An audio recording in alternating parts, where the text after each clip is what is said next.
Picture this: a lanky kid with dirt under his fingernails, forced to his knees in front of the entire school, while a sneering quarterback demands he kiss his muddy cleats. The crowd's holding their breath, phones recording, waiting for humiliation. But what they don't know is that those same hands have pinned state champions to wrestling mats, and that quiet exterior hides a predator who's about to remind everyone why you should never mistake silence for weakness. Before we jump back in, tell us where you're tuning in from. And if this story touches you, make sure you're subscribed, because tomorrow I've saved something extra special for you. The rusted hinges of Cedar Falls High's front doors groaned as Ethan Torres stepped through them for the first time, his worn sneakers squeaking against polished linoleum that reflected fluorescent lights like a mirror of judgment. September in this forgotten corner of Ohio carried the weight of dying summer, and Ethan could taste the metallic bite of anxiety mixed with the industrial dust that seemed to cling to everything in this factory town.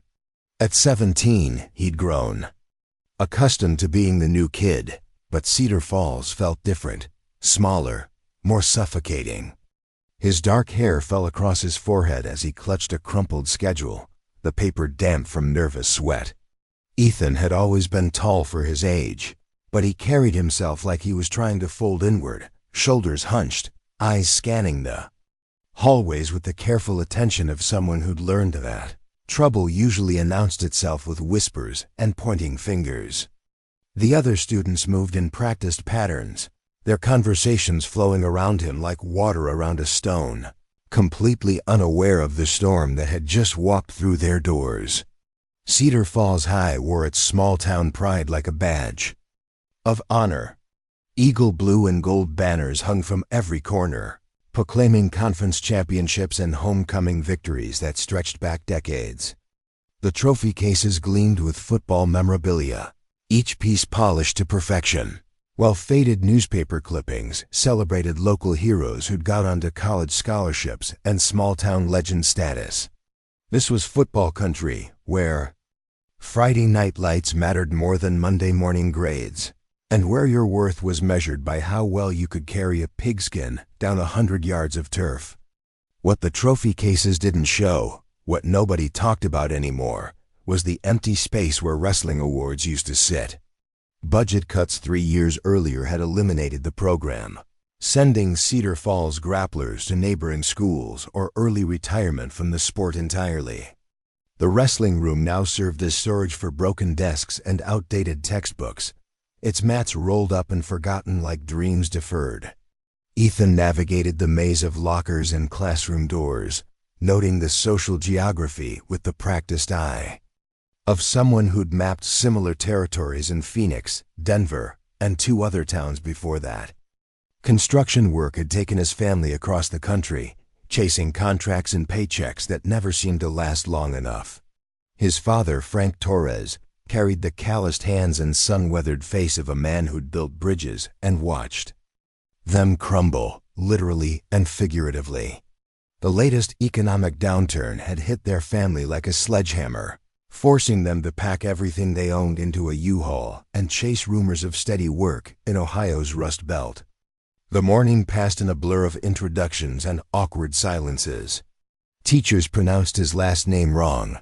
Classmates sized him up with the casual cruelty of teenagers who'd known each other since kindergarten, and Ethan found himself counting the hours until he could disappear into the anonymity of his family's cramped apartment above Martinez Auto Repair on Main Street. His mother, Maria, had taken a job at the diner down the block, serving coffee and small-town gossip to mechanics and factory workers who still remembered when Cedar Falls had 3 shifts at the plant instead of 1. By lunch period, Ethan had identified the key players in Cedar Falls High's complex social ecosystem. At the apex sat Derek Mitchell, quarterback of the undefeated Eagles, whose jaw looked like it had been carved from granite and whose confidence radiated across the cafeteria like heat from a bonfire. Derek commanded attention without effort, his letterman jacket worn like armor, surrounded by a court of admirers who hung on every word about last Friday's game-winning touchdown pass. Marcus Webb flanked Derek's right side, a linebacker whose neck had disappeared somewhere between his shoulders and his permanent scowl.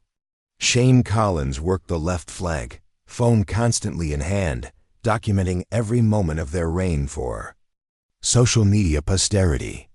Logan Hayes rounded out the inner circle, a mountain of muscle who'd earned his spot through intimidation rather than wit, his presence alone enough to clear hallways and silence conversations. Ethan had seen this exact dynamic play out in every school he'd attended. The names changed, the jerseys bore different colors, but the fundamental truth remained constant. High school hierarchies were built on fear, maintained through force, and sustained by the silence of those too scared to speak up. He'd learned to navigate these waters by becoming invisible, by keeping his head down and his mouth shut, by counting days until graduation like a prisoner marking time on cell walls. What made Cedar Falls different? What made the hair on the back of his neck stand up as he watched Derek's crew survey their kingdom was the hunger in their eyes. These weren't just popular kids enjoying their status. These were predators who'd grown bored with easy prey, who needed constant feeding to maintain their positions at the top of the food chain. And as Ethan sat alone at a corner table, methodically working through a peanut butter sandwich his mother had packed in a brown paper bag, he realized with growing certainty that they'd already spotted him. The afternoon stretched ahead like a gauntlet, each class period another opportunity for judgment, another chance for the established order to assert itself over the newcomer, who dared to exist in their carefully controlled world. Ethan Torres had survived worse than Cedar Falls High, had endured humiliations that would have broken stronger kids. But something about this place felt different, final, like whatever happened here would determine not just his senior year, but the man he'd become afterward. Derek Mitchell's reputation preceded him like thunder before lightning. 6'2", with the kind of broad shoulders that filled doorways and commanded respect, he'd been the undisputed king of Cedar Falls High since sophomore year when he led the Eagles to their first state playoff appearance in over a decade. His blonde hair was always perfectly styled, never a strand out of place even during the most brutal practice sessions, and his blue eyes held the cold calculation of someone who'd never known defeat on any field that mattered. The Mitchell family name carried weight in Cedar Falls that went beyond high school football. Derek's father owned the largest construction company in 3 counties, the same outfit that had built half the strip malls and housing developments that dotted the landscape between Columbus and Toledo.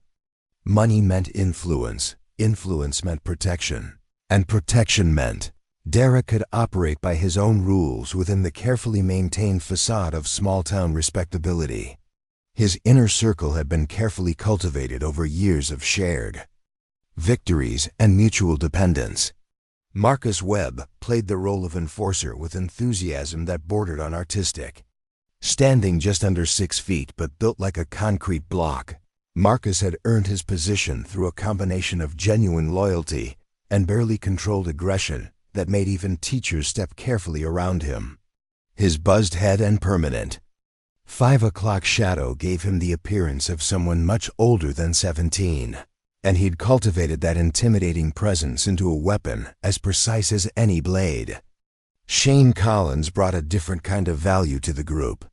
Wiry and quick-witted, Shane served as Derek's eyes and ears throughout the school, gathering intelligence and documenting everything through the lens of his ever-present smartphone. He had a talent for capturing moments at their most humiliating, for finding angles that maximized embarrassment and ensuring that every social execution was preserved for digital eternity. Where Marcus provided muscle, Shane provided memory, creating permanent records of Derek's dominance that could be reviewed and shared at will. Logan Hayes completed the quartet with pure physical intimidation. At 6'4" and pushing 250 pounds of farm-raised muscle, Logan had the distinction of being the only student in Cedar Falls High who could make Marcus Webb look small. His family raised cattle on the outskirts of town, and Logan carried himself with the patient, methodical manner of someone accustomed to controlling creatures much larger than himself. He spoke rarely, but when Logan Hayes looked at you with those flat brown eyes, conversation became unnecessary. Together, they formed an ecosystem of power that had never been successfully challenged. Previous attempts at rebellion had been crushed so thoroughly that they'd become cautionary tales whispered in bathroom stalls and passed down through younger siblings like folklore. The last kid who'd tried to stand up to Derek Mitchell had transferred schools midway through his junior year, and the circumstances surrounding his departure remained shrouded in carefully maintained silence. The afternoon sun slanted through Cedar Falls High's windows as classes changed, casting long shadows down hallways that buzzed with the particular energy of teenagers sensing approaching conflict.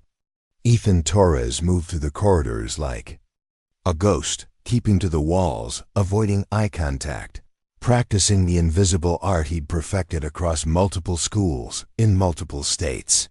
But invisibility, he was learning, became increasingly difficult when predators had already caught your scent.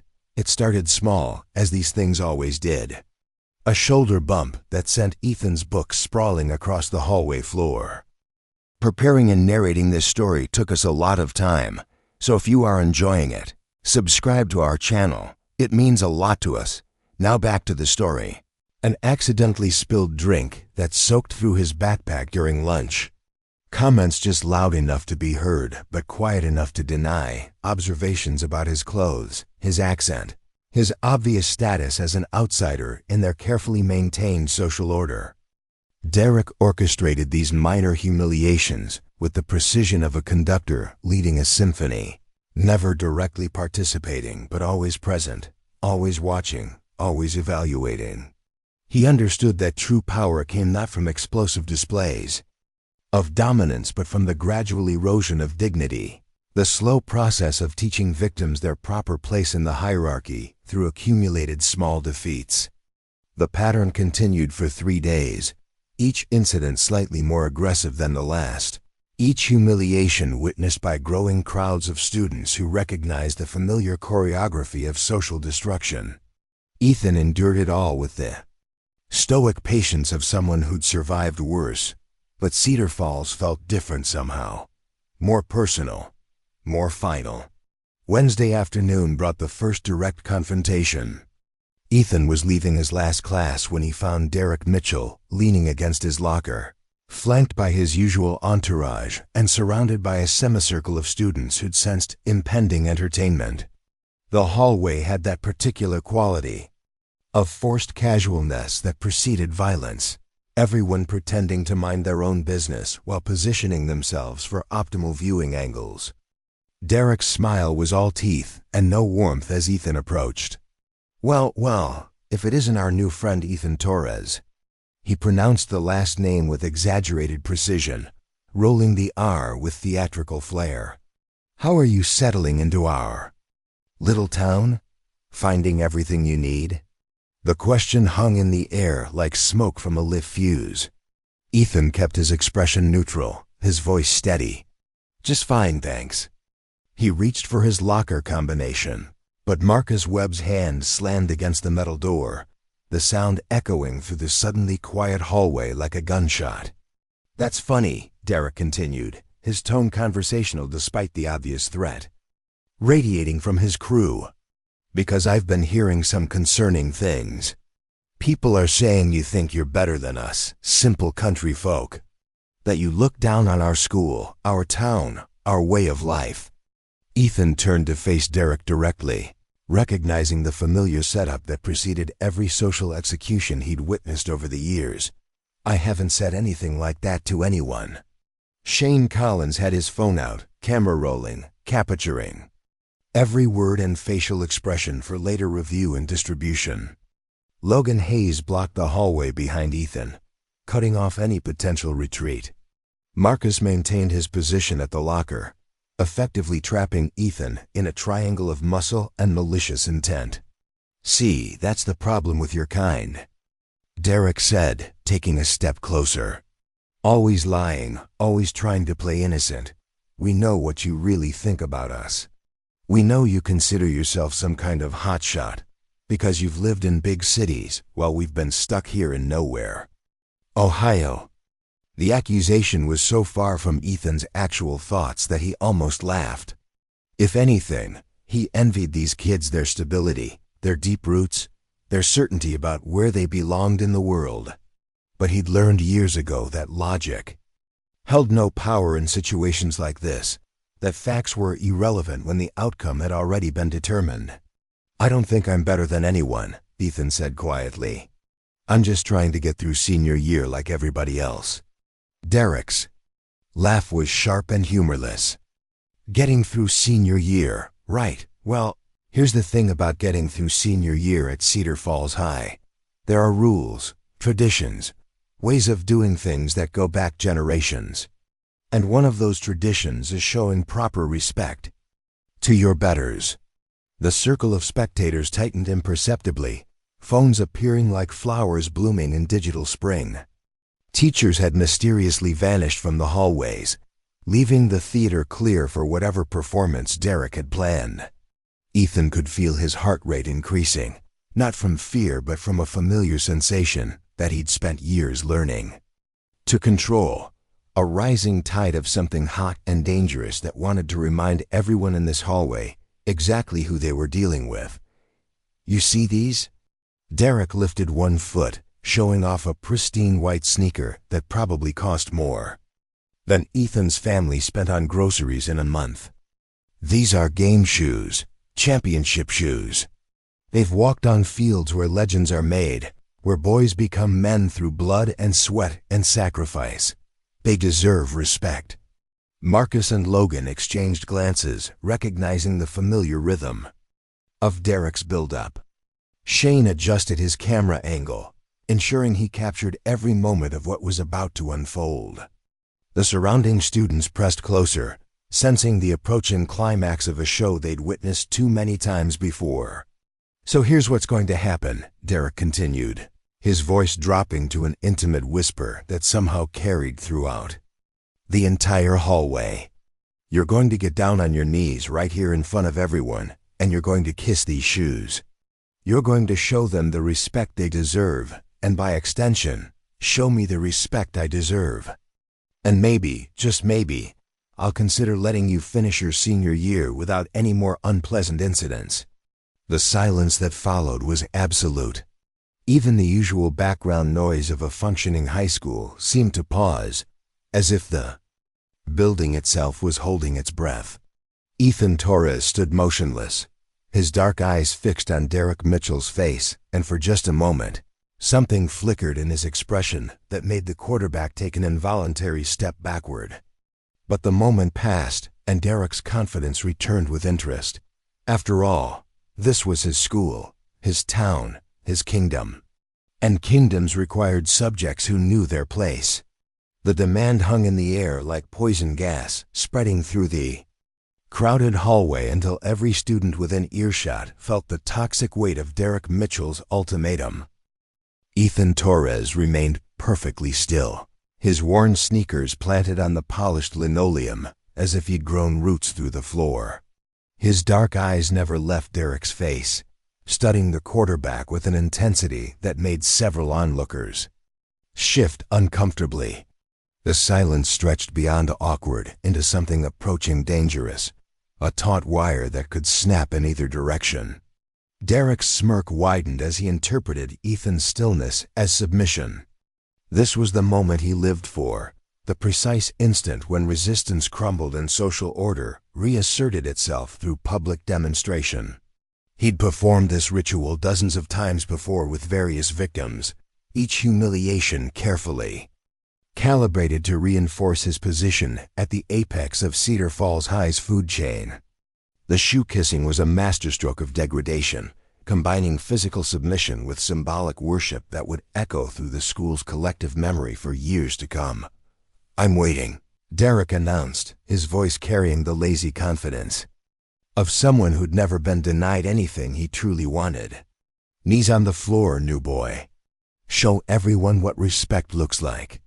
Marcus Webb cracked his knuckles with the enthusiasm of a man who genuinely enjoyed his work. The sound echoed through the hallway like breaking bones, a percussion section for Derek's symphony of dominance. Logan Hayes shifted his massive frame, blocking any potential escape route while maintaining the casual pose of someone simply observing teenage theater. Shane Collins adjusted his camera angle, ensuring optimal lighting for what promised to be the most viewed social media content Cedar Falls High had produced in months. The circle of spectators tightened with predatory anticipation. These weren't innocent bystanders caught up in unexpected drama. They were willing participants in a ritual as old as human civilization itself. The strong feeding on the weak while the crowd bore witness, validating the natural order through collective observation. Phone screens glowed like digital campfires around which the tribe gathered to watch another sacrifice to the gods of teenage hierarchy. Ethan's gaze swept the assembled faces, cataloging expressions of excitement, fear, and barely concealed bloodlust. He recognized the hungry look in their eyes, the same expression he'd seen in countless other schools during countless other confrontations. These kids weren't evil exactly, but they were complicit in a system that required regular offerings of humiliation to maintain its structural integrity. They needed to see someone else broken so they could feel temporarily safe from the machine that would eventually consume them all. "You know what I think?" Ethan said finally, his voice cutting through the expectant silence with unexpected clarity. "I think you've got some very expensive shoes there, Derek. Must have cost your daddy quite a bit of money." Derek's expression flickered with confusion. This wasn't the script he'd been expecting.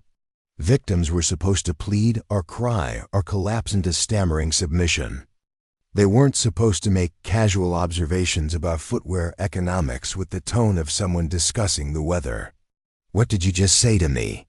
Derek's voice carried a dangerous edge that had cowed stronger opponents than this skinny transfer student. Ethan tilted his head slightly, like a scientist examining an interesting specimen under laboratory conditions. "I said you've got expensive shoes. Premium leather, custom detailing, probably imported from Italy if I had to guess.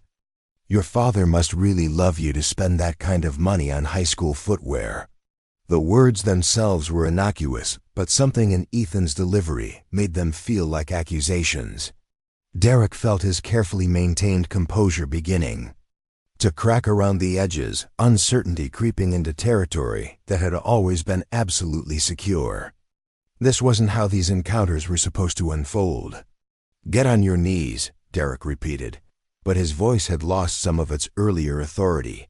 "Right now, before I lose my patience." Ethan nodded thoughtfully, as if seriously considering. "The request. That's interesting. You want me to get on my knees and kiss your shoes in front of all these people. Put on a show for the cameras. Demonstrate your power over the new kid who doesn't know his place yet." Marcus Webb stepped forward, his fists clenched and ready to provide physical encouragement for Derek's verbal commands. But Derek held up a hand, stopping his enforcer mid-stride. Something was happening here that he didn't understand, some shift in the fundamental dynamics that governed these situations. Ethan Torres wasn't behaving like prey. "See, here's what I think is really happening," Ethan continued, his voice gaining strength and clarity with each word. "I think you're scared. Not of me specifically, but of what I represent. Change, the unknown. Someone who doesn't automatically accept your version of how things work around here." The crowd stirred uneasily. This wasn't the entertainment they'd signed up for.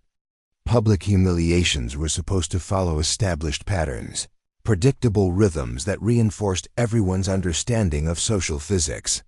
Victims weren't supposed to psychoanalyze their tormentors with the calm precision of licensed therapists. Derek's face flushed red with mounting anger. "You think you can just talk your way out of this? You think words are going to save you from learning your place?" Ethan's smile was small and sad, the expression of someone who'd seen this exact scene play out too many times in too many different settings. My place. That's what this is really about, isn't it? Making sure I understand where I fit in your carefully arranged little kingdom.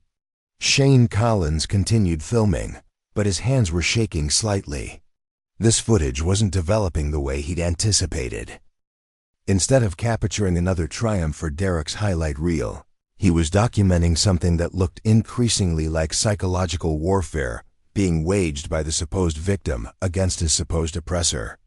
"I'll tell you what," Ethan said, taking a single step toward Derek Mitchell. The quarterback instinctively backed up, his body reacting to some primal warning signal that his conscious mind hadn't yet processed. "Instead of me kissing your shoes, why don't you tell everyone here about the time you cried in Coach Anderson's office last month because you thought you were going to lose your starting position?" The hallway erupted in shocked whispers. Derek's face went white, then red, then white again as he struggled to process how this stranger could possibly know about his most humiliating private moment. That conversation had happened behind closed doors, with only Coach Anderson present, and the old man would never betray a player's confidence. "You don't know what you're talking about," Derek stammered, but his voice lacked conviction. "That never happened." Ethan's smile widened slightly. "Or we could discuss your grade point average. How much tutoring you need just to maintain eligibility. How many teachers have been quietly encouraged to overlook certain academic deficiencies in the interest of keeping Cedar Falls' golden boy." On the field, Marcus Webb looked to Derek for guidance, but his leader seemed frozen in place, paralyzed by revelations that shouldn't have been possible. Logan Hayes shifted uncomfortably, his massive frame suddenly feeling clumsy and exposed rather than intimidating. Shane Collins lowered his phone slightly, unsure whether he should continue recording what was rapidly becoming a disaster for his crew. "The truth is," Ethan continued, his voice carrying clearly to every corner of the crowded hallway, "I don't need to kiss anyone's shoes. I don't need to prove anything to anyone in this building. You want to know why? Because I know something that none of you have figured out yet." Derek found his voice, though it came out as more of a croak than the commanding tone he'd cultivated over years of social dominance. "What are you talking about?" Ethan Torres looked around the circle of faces, meeting each pair of eyes with steady confidence that seemed to radiate from somewhere deep inside his chest. When he spoke again, his words carried the weight of absolute certainty, the unmistakable authority of someone who tested himself against real opposition and emerged victorious. "I know who I am," he said simply. "And more importantly, I know who you are, all of you. I've seen this exact same show in Phoenix, in Denver, in half a dozen other towns where kids like you think they run the world because nobody's ever shown them otherwise." The crowd was completely silent now, hanging on every word despite themselves. This wasn't teenage posturing or empty bravado. This was something else entirely, something that made grown men step backward and question everything they thought they knew about power dynamics. Derek Mitchell, star quarterback and undisputed king of Cedar Falls High, found himself in the unprecedented position of not knowing what to say next. His carefully rehearsed dominance display had been turned inside out by someone who should have been easy prey, and now he was facing the terrifying possibility that his reputation might not survive the next few minutes. "You want me on my knees?" Ethan asked, his voice dropping to a whisper that somehow carried more menace than Derek's loudest threats. "You really want to see what happens when you push someone who's got nothing left to lose?" The question hung in the hallway like a live electrical wire, crackling with dangerous energy that made everyone within earshot take an involuntary step backward. Derek Mitchell's carefully constructed world of absolute authority was beginning to fracture at the edges, hairline cracks spreading through the foundation of everything he'd built his identity upon. The quarterback's mouth opened and closed without producing sound, his brain struggling to process how completely the script had been flipped by someone who was supposed to be nothing more than another disposable victim. Ethan Torres remained motionless in the chaos, a calm eye in the hurricane of teenage social dynamics that swirled around him. His dark eyes held a depth that hadn't been there moments before, as if some carefully maintained mask had finally slipped. A way to reveal something far more dangerous underneath. The slouched posture and downcast gaze that had characterized his first days at Cedar Falls High had vanished, replaced by the bearing of someone who'd faced real tests and emerged stronger for the experience. Marcus Webb stepped forward, desperation making him reckless. His role as Derek's enforcer had always been straightforward: identify threats, apply violence, restore order. But this situation defied his simple worldview, presenting challenges that couldn't be solved with brute force alone. Still, muscle memory kicked in, and his meaty hands reached for Ethan's shirt with the intention of dragging him to the ground, where he belonged. What happened next occurred so quickly that most observers would spend hours afterward trying to piece together the exact sequence of events. Ethan's right hand moved with surgical precision, intercepting Marcus's grabbing motion and redirecting it with a subtle twist that sent the linebacker stumbling sideways into the lockers. The metallic crash echoed through the hallway like a thunderclap, followed by Marcus's grunt of pain and surprise as he found himself pressed face first against cold steel. His arm twisted behind his back in a hold that felt like it could snap, his shoulder blade with the slightest additional pressure. "Wrestling," Ethan said quietly, his voice carrying easily through the suddenly silent corridor. 4 years varsity in Phoenix, 2-time state champion in the 155-pound division. Undefeated senior season until my family had to move. Here because of economic circumstances beyond our control. Marcus struggled against the hold, his face reddening with effort and embarrassment. But every movement only seemed to tighten Ethan's grip, demonstrating a level of technical skill that made resistance not just futile, but actively painful. The crowd watched in stunned fascination as their perception of reality underwent rapid and fundamental revision. Shane Collins's phone shook in his hands as he struggled to maintain focus on the unfolding drama. This wasn't the footage he'd intended to capture, but some instinct told him to keep recording. History was being made in this hallway, the kind of moment that would be referenced and analyzed for years to come. The established order wasn't just being challenged. It was being systematically dismantled by someone who possessed knowledge and skills that none of them had suspected. Derek found his voice, though it emerged as more of a strangled yelp than the commanding bark he'd intended. "Let him go. You can't just attack people in school." Ethan's smile was cold and professional, the expression of someone who'd heard similar protests before. "Attack? I'm defending myself against physical assault. Marcus put his hands on me first, and I responded with appropriate force to neutralize the threat. Any security camera in this building will confirm that sequence of events." The technical language was deliberate, delivered with the precision of someone who understood exactly how these situations would be interpreted by authority figures. Ethan wasn't just physically dominating his opponent. He was demonstrating a sophisticated understanding of legal and institutional frameworks that caught Derek completely off guard.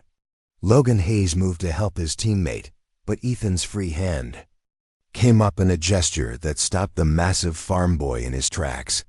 There was something in that movement, some quality of absolute confidence and readiness, that made Logan's animal instincts scream warnings about predators and prey. For the first time in his life, the biggest kid in school felt genuinely intimidated by someone half his size. "Phoenix Metro Wrestling Club," Ethan continued, his voice taking on the cadence of someone reciting credentials. "National tournament qualifier 3 years running. Training partner for Division I college wrestlers during summer camps. Coached by Antonio Vargas, former Olympic alternate and current USA Wrestling Development Coordinator." Each revelation hit the assembled crowd like physical blows, shattering their preconceptions about this quiet transfer student who'd seemed so vulnerable just minutes earlier. The wrestling accomplishments weren't just impressive. They were elite-level achievements that placed Ethan in rarefied air among high school athletes nationwide. Marcus whimpered as Ethan adjusted the hold slightly, applying just enough additional pressure to demonstrate how much pain he was currently choosing not to inflict. "The thing about wrestling," Ethan explained conversationally, "is that it teaches you patience, control, how to read your opponent's body language and emotional state, how to wait for exactly the right moment to apply maximum pressure with minimum effort." Derek's face had gone from red to pale green as the full implications of his situation became clear. This wasn't some random new kid who could be bullied into submission through traditional intimidation tactics. This was a legitimate athlete with documented accomplishments and real skills, someone who'd competed at levels that made high school social hierarchies seem laughably insignificant by comparison. 237 career wins, Ethan continued, his tone never varying from polite conversation despite the violence of his actions. 11 losses, all to wrestlers who went on to compete at the NCAA Division I level. Personal best time for pinning an opponent, 14 seconds. Against the defending Colorado State champion during a tournament in Denver last spring. The crowd pressed closer despite their fear, drawn by the magnetic pull of witnessing something unprecedented. These weren't just statistics. They were battle credentials from a world most of them couldn't even imagine. The gap between Derek's manufactured toughness and Ethan's proven competence was becoming impossible to ignore. Shane Collins lowered his phone slightly, his hands trembling with excitement and terror. This footage would make him famous throughout the school, but he was beginning to realize that fame might come with consequences he hadn't anticipated. The power dynamics in Cedar Falls High were shifting with tectonic force, and anyone associated with the old regime might find themselves on the wrong side of history. "You want to know the real difference between football and wrestling?" Ethan asked, directing the question toward Derek while maintaining his effortless control over Marcus. "Football is a team sport. 11 players on each side, coaches calling plays, elaborate strategies and formations. When you succeed, you share the credit. When you fail, you can blame your teammates." Derek opened his mouth to respond, but no words came out. His throat felt constricted, as if invisible hands were already applying pressure to his windpipe. The carefully maintained confidence that had carried him through 4 years of high school dominance was evaporating like morning mist under desert sun. "Wrestling is different," Ethan continued. "One-on-one. No teammates to hide behind, no coaches to make decisions for you. Just you and your opponent, testing everything you are against everything they are, until only one person remains standing. Every victory belongs entirely to you. Every defeat teaches you something about your limitations and how to overcome them." Marcus made one final attempt to break free, throwing his considerable weight backward in a desperate bid for escape. But Ethan had anticipated the movement, shifting his own position to maintain leverage while simultaneously driving his opponent harder into the lockers. The metallic bang resonated through the hallway like a gong, followed by Marcus's grunt of defeat as he finally stopped struggling. "The most important thing wrestling teaches you," Ethan said, his voice dropping to barely above a whisper, "is how to recognize when someone is all show and no substance. How to spot the difference between real strength and empty posturing. How to identify people who've never been truly tested against someone who knows what they're doing." His gaze shifted from Marcus to Derek, and the quarterback felt something cold settle in his stomach as those dark eyes evaluated him with clinical precision. This wasn't the angry glare of another teenager looking for a fight. This was the calculating assessment of a predator, deciding whether potential prey was worth the effort required to bring it down.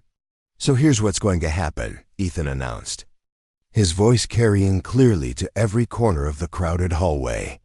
"I'm going to release Marcus, and he's going to walk away without saying another word about what just occurred here.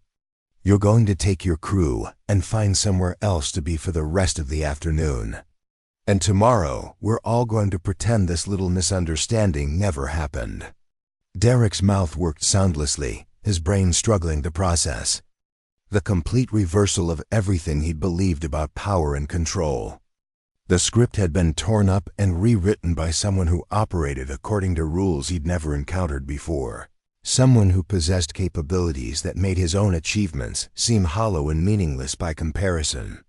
The hallway held its collective breath, waiting to see whether Cedar Falls High's established order would reassert itself or crumble entirely under the weight of this unprecedented challenge.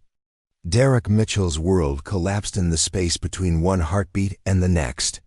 Everything he'd built his identity upon, every assumption about strength and weakness that had guided his 17 years of existence, crumbled like a sandcastle before a tsunami as he stared into Ethan Torres's steady gaze. The quarterback's mouth opened and closed without producing sound, his brain short-circuiting as it struggled to process how completely the fundamental laws of his universe had been rewritten by someone who was supposed to be nothing more than another victim for his collection. The silence in the hallway stretched beyond uncomfortable into something approaching sacred. As if everyone present understood, they were witnessing the death of one era and the birth of another. Phone screens glowed like digital witnesses to history, capturing every nuance of Derek's humiliation for posterity. But where previous recordings had documented his triumphs, this footage would serve as evidence of his downfall. The moment when Cedar Falls High's seemingly unshakable king discovered he was merely another pretender to a throne that had never truly belonged to him. Marcus Webb remained pinned against the lockers, his face pressed into cold metal as Ethan maintained effortless control over his considerable bulk. The linebacker's breathing came in short, panicked gasps as he realized that every movement only tightened the hold. Every struggle only demonstrated his complete helplessness against someone who possessed knowledge and skills he couldn't begin to comprehend. This wasn't the rough-and-tumble wrestling of playground fights or football practice room scuffles. This was technical domination by someone who dedicated years to perfecting the art of human control. Logan Hayes stood frozen in place, his massive frame trembling with indecision as his primitive survival instincts warred against years of conditioning that told him to support his teammates no matter the cost. But something in Ethan's posture, some quality of absolute readiness and professional competence, triggered warnings that bypassed conscious thought and spoke directly to the reptilian core of his brain. For the first time in his life, the biggest kid in school felt genuinely afraid of someone half his size. Shane Collins continued filming with shaking hands, his camera capturing every moment of what was rapidly becoming the most significant social media event in Cedar Falls High history. But the footage developing on his screen bore no resemblance to the triumphant documentation of Derek's dominance he'd intended to create. Instead, he was recording the systematic dismantling of everything their crew had built, the methodical destruction of a reputation that had seemed unassailable just minutes earlier. "You know what the problem is with bullies?"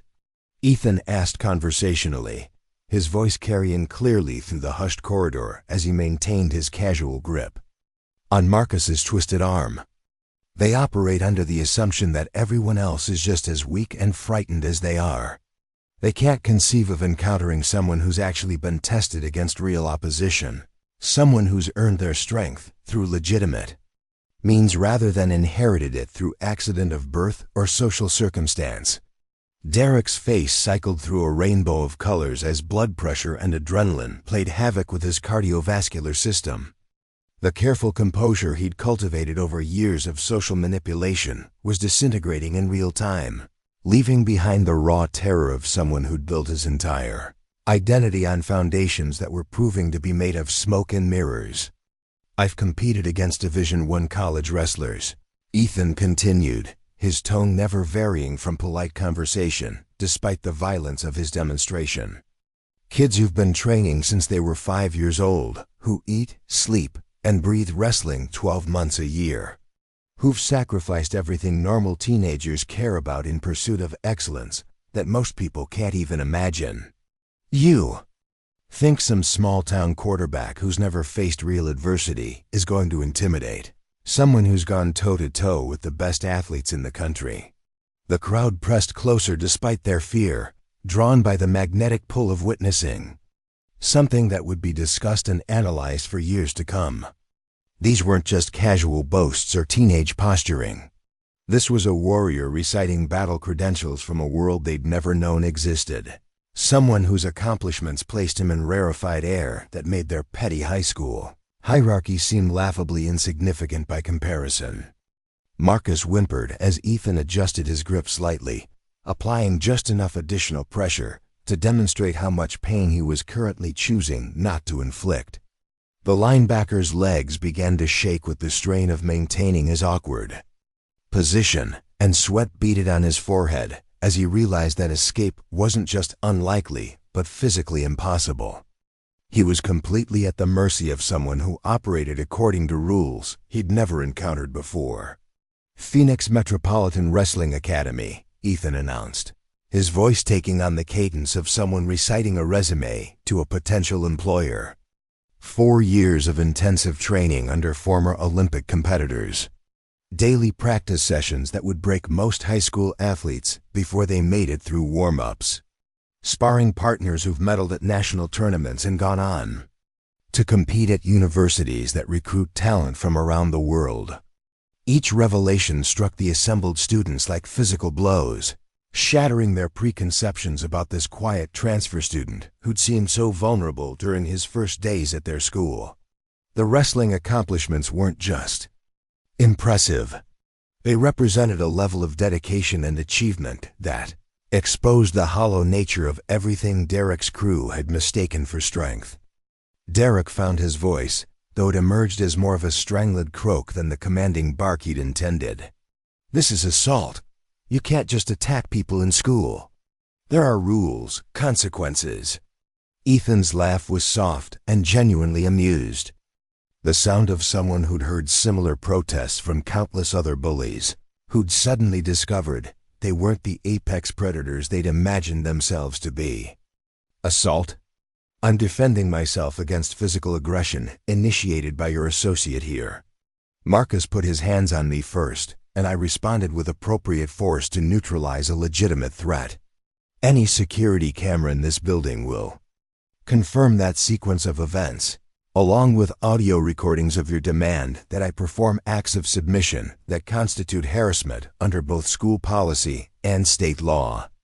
The technical language was delivered with the precision of someone who understood exactly how these situations would be interpreted by authority figures. Ethan wasn't just physically dominating his opponents. He was demonstrating a sophisticated understanding of legal and institutional frameworks that caught Derek completely off guard. This wasn't some hothead looking for a fight. This was someone who'd thought through every possible consequence and positioned himself accordingly.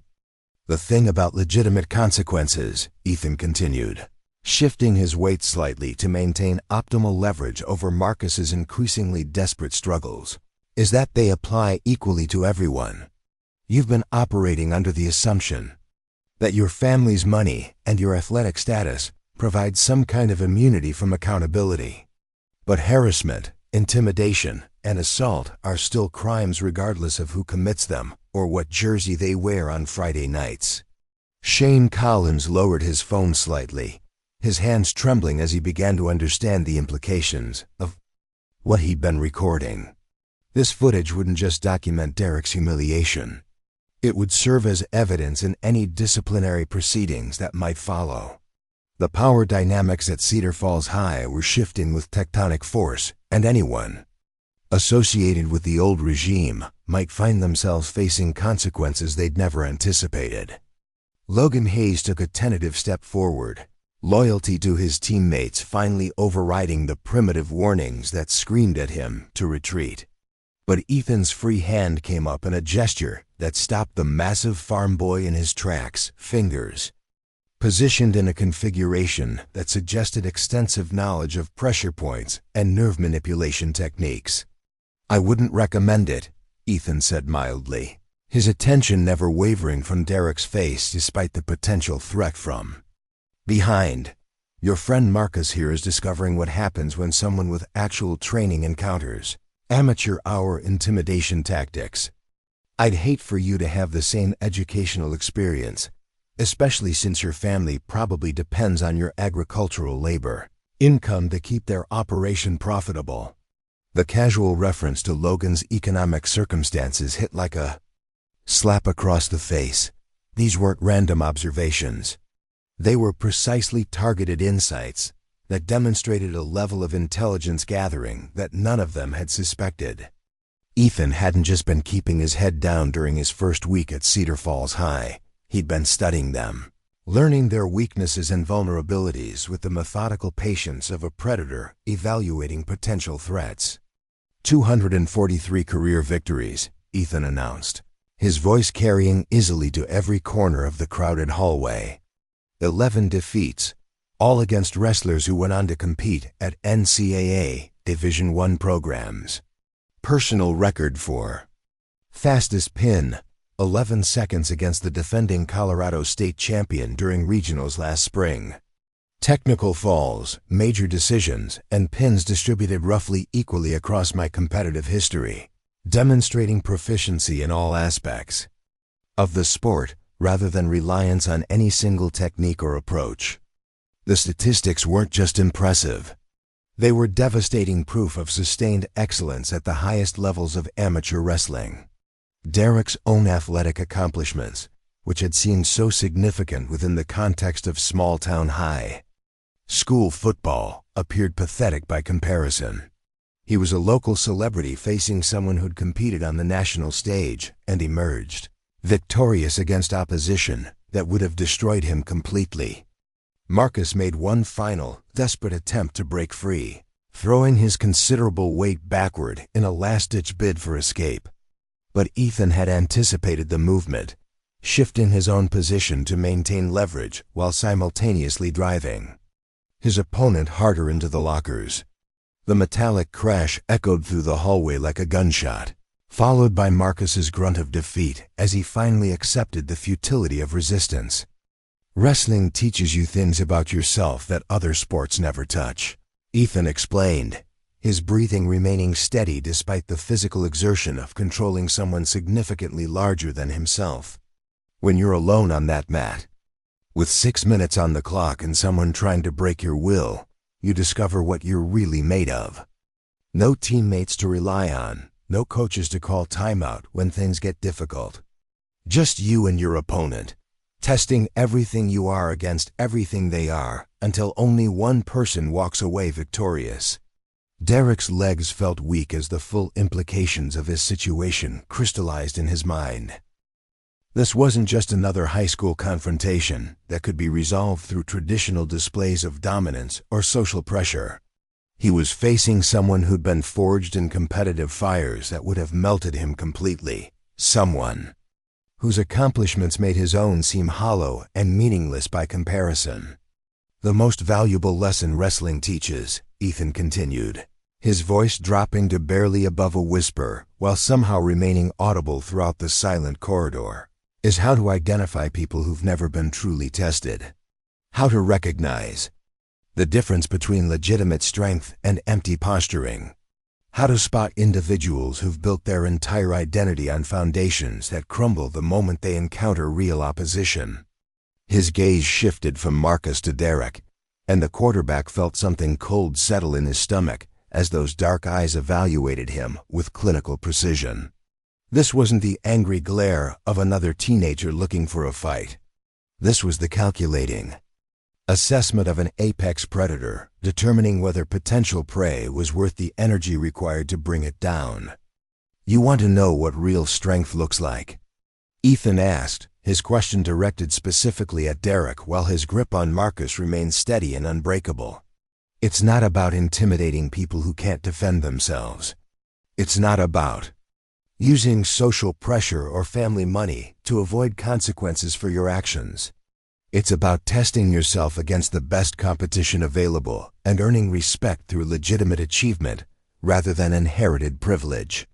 The crowd held its collective breath as Ethan slowly released his hold on Marcus, allowing the linebacker to stumble away from the lockers while clutching his twisted shoulder. But instead of gratitude for his freedom, Marcus's face reflected pure terror as he realized how completely he'd been dominated by someone he'd initially dismissed as easy prey.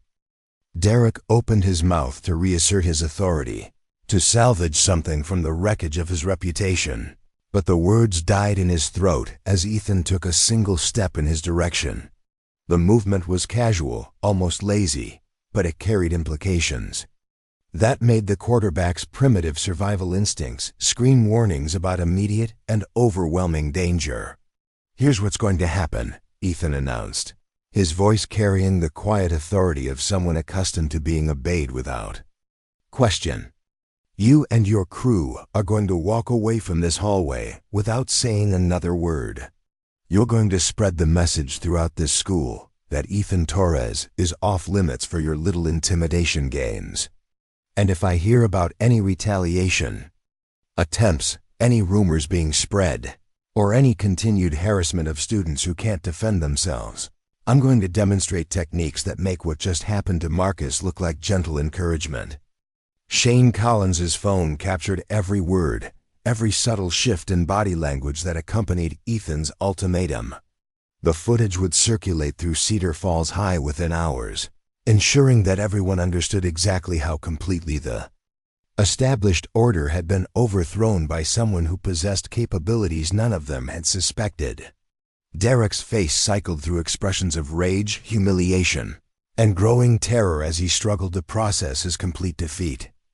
Everything he'd built his identity upon had been systematically dismantled by someone who operated according to rules he'd never encountered before. The carefully maintained facade of invincibility was cracking apart, revealing the frightened child underneath who'd never faced real adversity or genuine opposition. "You think this is over?" Derek managed to stammer, his voice cracking with the strain of maintaining even minimal composure. "You think you can just come into our school and change everything?" Ethan's smile was patient and sad, the expression of someone who'd witnessed this exact scene play out too many times in too many different settings. "I'm not here to change anything, Derek. I'm just here to finish my senior year and move on with my life. But if you insist on making that difficult, I'm prepared to provide educational experiences that will help you understand exactly where you stand in the larger world beyond this small town." The threat was delivered with such casual confidence that it felt more like a promise, a guarantee of consequences that would be both inevitable and overwhelming. Derek found himself backing away despite every instinct that screamed at him to stand his ground, his body responding to warnings that bypassed conscious thought and spoke directly to the survival mechanisms buried deep in his genetic code. Logan Hayes helped Marcus to his feet, both of them moving with the careful deliberation of prey animals trying not to attract predator attention. Their eyes never left Ethan's face as they began edging toward the nearest exit, abandoning their leader to face the consequences of a war he'd started but could never hope to win. Shane Collins fumbled with his phone, torn between loyalty to his crew and the growing realization that documenting Derek's complete humiliation might not be in his own best interests. The footage on his screen told a story that would reshape Cedar Falls High's social landscape, but it also served as evidence of his own complicity in a system that was collapsing around him. Derek stood alone in the center of the hallway, surrounded by students who'd once hung on his every word but now regarded him with expressions ranging from pity to contempt. The aura of invincibility that had protected him for 4 years had been stripped away by someone who demonstrated capabilities that made his own achievements seem laughably insignificant. "The choice is yours," Ethan said quietly, his stance relaxed but ready as he waited for Derek's response. "Walk away now and we can all pretend this misunderstanding never happened. Or continue down this path and discover what happens when you challenge someone who's earned their strength through legitimate means rather than inherited it through accident of birth." The ultimatum hung in the air like a blade balanced on a razor's edge, waiting for Derek Mitchell to decide whether his pride was worth the complete destruction of everything he'd spent 4 years building. The king of Cedar Falls High stood at the crossroads of his young life, forced to choose between wisdom and catastrophe while the entire school watched and waited for his decision. Derek's shoulders sagged as the weight of defeat settled over him like a burial shroud. The fight went out of his eyes, replaced by the hollow look of someone who'd discovered that everything they'd believed about themselves was built on lies and self-deception. Without another word, he turned and walked away, his footsteps echoing through the silent hallway, like the funeral march for a reign that had ended not with revolution, but with the simple arrival of someone who knew what real strength looked like. The crowd began to disperse slowly, students drifting away in small groups while casting glances back at Ethan Torres, who remained standing calmly in the center of the corridor, as if nothing significant had occurred. But everyone present understood that they'd witnessed something extraordinary, the moment when a carefully maintained illusion of power had been shattered by contact with authentic excellence. Ethan gathered his books and headed toward his next class, moving through the hallways with the quiet confidence of someone who'd faced real tests and emerged stronger for the experience. Behind him, whispers followed like autumn leaves in his wake, carrying news of Derek Mitchell's downfall to every corner of Cedar Falls High. The old order was dead, killed not by violence or cruelty, but by the simple presence of someone who'd earned the right to walk with his head held high. By the end of the school day, Derek Mitchell's reign as king of Cedar Falls High had become nothing more than a cautionary tale, a reminder that authentic strength could never be defeated by empty posturing or inherited privilege. Ethan Torres had proven that real champions were forged in competitive fires rather than born into favorable circumstances, and that lesson would echo through the halls of their school for years to come. The quiet kid from Phoenix had arrived in Cedar Falls as just another transfer student, but he'd leave his mark as the one who reminded everyone what genuine excellence looked like when it encountered false authority. Derek Mitchell's expensive shoes would never again command the respect they'd once demanded, and the hallways that had once trembled at his approach now belonged to someone who'd earned his place through blood, sweat, and legitimate achievement. Wrestling had taught Ethan Torres many things about strength, patience, and the difference between real and imagined power. But perhaps the most valuable lesson was that true champions didn't need to force others to their knees, because their accomplishments spoke louder than any words or gestures ever could. The Mac never lied, and neither did the scoreboard that recorded authentic victories, earned through skill rather than intimidation. Up next, you've got 2 more standout stories right on your screen. If this one hit the mark, you won't want to pass these up. Just click and check them out.